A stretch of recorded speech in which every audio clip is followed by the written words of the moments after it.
Hello everyone, we are back with the final video comparing the M570 versus the Sendy Aiva.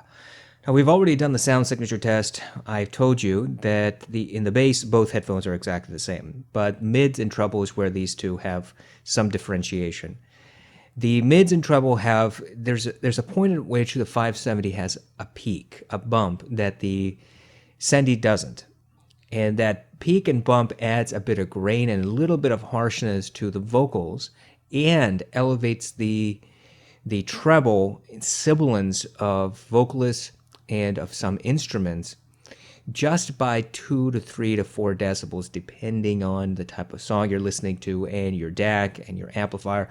So there's between a 2 and a 4 decibel increase in sibilance, in grain, and adding just a tiny bit of harshness. And I kept going back and forth and repeatedly resulted in the same conclusion over and over again. So what I did was I purchased Sendy Aiva pads. And these pads are available from the Music Tech website, I think. And you can find them in other places, I'm sure. These are the upgraded Sendy Aiva pads. They're perforated, but they are definitely...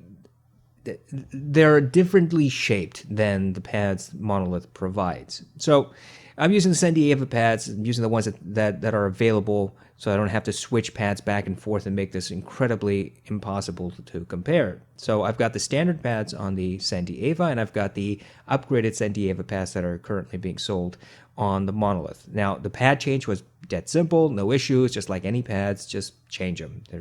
You won't have any problem. And in fact, it looks like the way that the pads were changed, that you could use any other ear pads that you wanted to.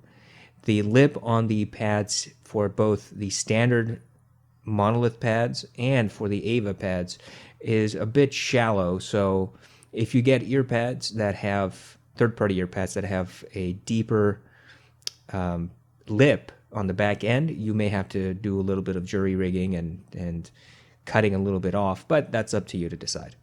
So what I did was I tested this back and forth after the pad change, and I was expecting that the stuff I just spoke of, the 2 to 4 decibel increase in the treble and sibilance and grain, would go away. And I kept listening and listening and listening, and it hasn't really gone away. And that's kind of an issue. Now, is it any different? It's maybe a little different. Yeah, I could say that there's possibly a little bit of difference there, but not enough for me to say that with the pad change, the headphones sound exactly the same. I don't think that they do. Now, they're not like night and day different. Oh, hold on. Here's Charlie. Hey, buddy. He decided to scratch really vigorously right next to me. Now, I can't say that the two headphones are vastly different, that you'll get completely different sound signatures. That's not the case. It's simply that if you have the Sendy Aiva and you get the 570 and you compare back and forth, I think you're probably going to say, oh, okay, so there is a difference. Maybe not a meaningful one for most people, but certainly a difference. So what we're going to do is real quick, we're going to just play a couple of songs, and I'm going to go back and forth, and I'll tell you what I hear, all right? So let's go to Orla Gartland's Why Am I Like This? I'm going to restart the song. I've got the Aiva on my head currently. We have the Army 80i2 DAC. Volume is at negative 29.5. So all I'm going to do is pause and switch headphones. Orla has natural grain and sibilance in her voice. Okay. Now I'm switching to the 570 with the pad change. Here we go again. Yeah, there's that grain that's just elevated by a couple of decibels, and her sibilance is also accentuated. It becomes a little bit harsh. I'm going to switch back to the Aiva and keep playing. Smoother in comparison, but a couple of decibels, but still noticeable. Okay, let's switch back again to the Monolith and play.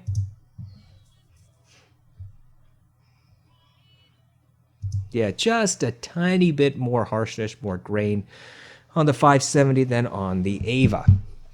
Okay, I'm going to put the 570 back on, and I am going to, now let's go to Scherzo for X-Wings. Keep volume at negative 29.5. Okay, I could hear the multiple instruments, horns, brass, drums.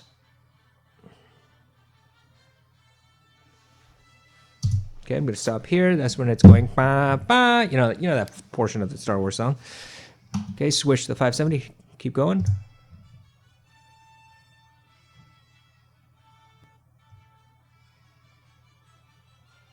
Okay, switch back to the Aiva.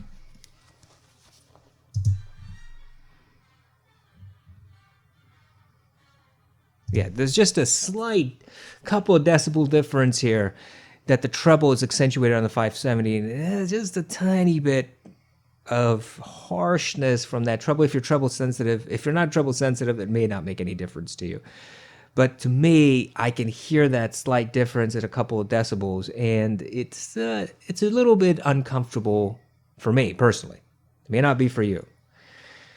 Okay, so let's try one more. Let's go to Johan Johansson's Orphy, Flight from the City. Here we go. I've got the Aiva on my head. Volume is still 29.5.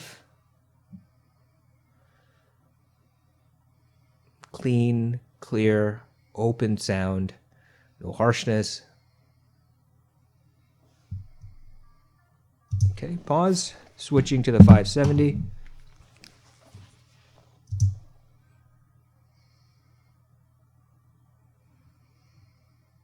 And on this song, I can't hear any difference. We're just not hitting those frequencies, that particular frequency range that the 570 accentuates. Pause, switch back to the Aiva. Yeah, exactly the same. I can't tell the difference on this song.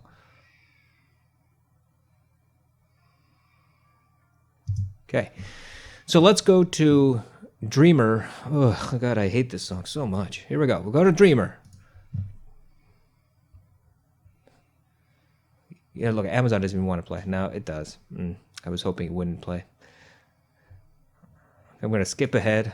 I hate this song so much. We're at 30 seconds. Okay, switching to the 570. Keep playing. Oh my God. The 570 just accentuates her terrible, terrible voice with this terrible, terrible song. Makes it so unpleasant. So Dreamer by Charlie XCX is incredibly awful. It's one of the worst songs I've ever heard. Terribly mixed, terribly mastered, terribly sung. Just all terrible, all in one package. And there's harshness there. The Aiva presents the harshness as it is, and then the 570 accentuates that particular harshness in the grain by a couple of decibels, and it just personal opinion here only, but it simply crosses that threshold where the Aiva is just right on it for me, that I can just barely handle the harshness in this song. The 570 just crosses the line. And for me, I don't think that the 570 does Dreamer any favors, and vice versa. Dreamer doesn't do the 570 any favors either. All right, so look, I've been doing this back and forth, and I just wanted to do a quick upload and try to explain to you visually what I'm hearing. I don't know how it's visual. Never mind. I'm just audibly telling you. The thing of it is, my original hypothesis is that maybe it's just the pads, because the pads are definitely different. So put pads on, and I'm still not getting any real difference here from the stock pads. Now, it could be because the stock pads on the Aiva, the original pads, which I have never changed, maybe because they're not perforated and they're a little bit softer than the newer pads that Sendy is now selling, and the ones that I have, maybe there's a difference. I guess maybe that's something you could potentially say is true, but I don't know where to find the original pads. And if somebody has a link, then tell me and I'll buy those original pads. But frankly, I really don't think it's going to change at this point, unless we find exactly the same pads for both headphones. And here's the thing. I was told by several authorities that the 570 is in fact a clone of the Aiva driver, that you wouldn't be able to distinguish the two, right? So how Monolith achieved this, I don't know. Look, I don't know how Monolith made the 570, but it's supposed to be a direct competitor to the Aiva at a significantly cheaper price. And for the large part, it does. It is in fact very, very similar to the Aiva, but for that little bit of the 2 to 4 decibel bump we've discussed. And the pad change just doesn't alter that, at least not these pads. Consequently, if everything I've tried to describe to you seems a bit too much, then perhaps the 570 is not for you. Or if you're like, hey, look, I can easily EQ 2 to 4 decibels, or I don't mind the extra bump that you're talking about, then great, the 570 is a good option as an alternative, a cheaper alternative to the Aiva. But you have to really audition headphones to figure out if they work for you or not, because things I'm saying may not apply to you based on your setup and your music. Just like with Flight from the City, where on Flight for the City, I couldn't distinguish any difference between these two headphones.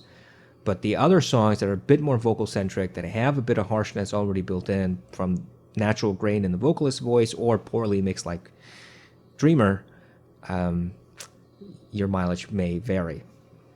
Hopefully this has been of some help. Now we are done with the Monolith M570. These headphones are being sold. Hopefully somebody will buy them off of me and I'll get some money back, and I can move on with my life. And if you have any questions about the 570 versus the Aiva, let me know. Otherwise, hey, look, man, I really like the Aiva. I think they're fantastic headphones.